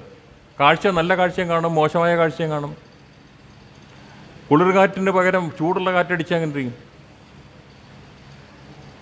നല്ല പാട്ട് കേൾക്കുന്നതിന് പകരം അല്ലെങ്കിൽ വേറെ എന്തെങ്കിലും മോശമായ വാക്കുകളോ എന്തെങ്കിലും കേട്ടാലോ. ഇതെല്ലാം ദ്വന്ദ്വങ്ങളാണ്. അപ്പോൾ ഇതിനെ നിയന്ത്രിക്കണം. ഇന്ദ്രിയങ്ങളെ ബഹിർമുഖമാക്കാതെ അന്തർമുഖമാക്കാൻ ശ്രമിക്കണം. ഇത് വളരെ പ്രയാസമുള്ള കാര്യമാണ്. അതിനെയാണ് ദമം എന്ന് പറയുന്നത്. ബ്രാഹ്മണൻ എന്ത് ചെയ്യും? തപസ് ഏകാഗ്രതയാണ്. ഏത് കാര്യം ചെയ്താലും ഏകാഗ്രതയോട് ചെയ്യുക, ഫോക്കസോടുകൂടി. അതാണ് തപസ്. പഠിക്കുമ്പോൾ തപസ് പോലെ പഠിക്കണം, പഠിപ്പിക്കുമ്പോൾ അതുപോലെ ചെയ്യണം. ഒന്നുമില്ല, ഒരു പായസം ഉണ്ടാക്കുമ്പോൾ അതൊരു തപസ്സായിട്ട് വിചാരിച്ച് ചെയ്യണം. നല്ല പായസം ഉണ്ടാക്കണം, കരിഞ്ഞു പോകാതെ.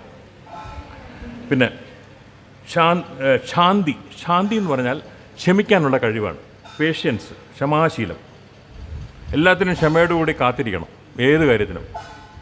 പിന്നെ ആർജവം എന്നുള്ള വാക്കിൻ്റെ അർത്ഥം വക്രതയില്ലായ്മ എന്നുള്ളതാണ്. സ്ട്രെയിറ്റ് ഫോർവേഡ് നമ്മൾ ഇംഗ്ലീഷ് പറയുന്നതാണ് ഈ ആർജവം എന്ന് പറയുന്നത്. ഇപ്പം ജ്ഞാനം എന്ന് പറയുന്നത് ആധ്യാത്മിക ജ്ഞാനമാണ്. എന്താണ് ആധ്യാത്മിക ജ്ഞാനം? ബ്രഹ്മസത്യം ജഗന്മിഥ്യ ജീവോ ബ്രഹ്മൈവ നാപര എന്ന് പറഞ്ഞുള്ള ആ ഒരു സത്യമുണ്ടല്ലോ, ആ ഒരു സത്യത്തെ അറിയുന്നതിനെയാണ് ജ്ഞാനം എന്ന് പറയുന്നത്. അതേസമയം വിജ്ഞാനം എന്നും പറയുന്നുണ്ട്. വിജ്ഞാനം എന്താണ്? ഒരു ബ്രാഹ്മണന് വിജ്ഞാനം ആവശ്യമാണ്. കാരണം ശാസ്ത്രവിധി എന്താണോ ആ ശാസ്ത്രം പഠിച്ചിരിക്കണം. ഇപ്പോൾ പുരോഹിതനായിട്ട് പോയി പൗരോഹിത്യം നിർവഹിക്കുമ്പോൾ എങ്ങനെയാണ് ഒരു പൂജ ചെയ്യേണ്ടതെന്ന് അറിയേണ്ടത്. അത് വിജ്ഞാനമാണ്, അത് ജ്ഞാനത്തിൽ പെടുന്നില്ല. അതേപോലെ തന്നെ ഈ കൃഷ്ണ യജുർവേദം നോക്കിയാൽ അതിൻ്റെ സംഹിതയിൽ ഒരു യജ്ഞം എങ്ങനെയാണ് നടത്തേണ്ടത് എന്ന് അതിനകത്ത് വിശദമായിട്ട് പറയുന്നുണ്ട്. യജ്ഞശാല എങ്ങനെ ഉണ്ടായിരിക്കണം, അഗ്നികുണ്ഡം എവിടെ വയ്ക്കണം, ഇതിലെ ഹോതാവ് എവിടെ ഇരിക്കണം, അധര്യോ എവിടെ ഇരിക്കണം, ഉദ്ഗാതാവ് എവിടെ ഇരിക്കണം, ബ്രഹ്മൻ എവിടെ ഇരിക്കണം, യജമാനനും യജമാനപത്നിയും എവിടെ ഇരിക്കണം, ഇതൊക്കെ സാധനങ്ങളുണ്ട്.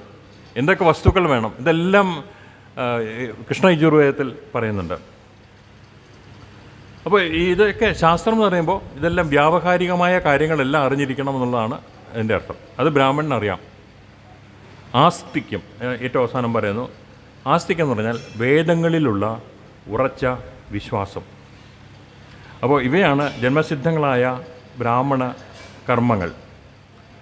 അപ്പോൾ ഈ വരികളിലൂടെ ഒരു ബ്രാഹ്മണനായ കവി, പൂന്താനം ബ്രാഹ്മണനാണല്ലോ, അദ്ദേഹം ദുരഭിമാനമുള്ള ബ്രാഹ്മണരെ ശരിക്ക് പരിഹസിക്കുകയാണ് ചെയ്യുന്നത്.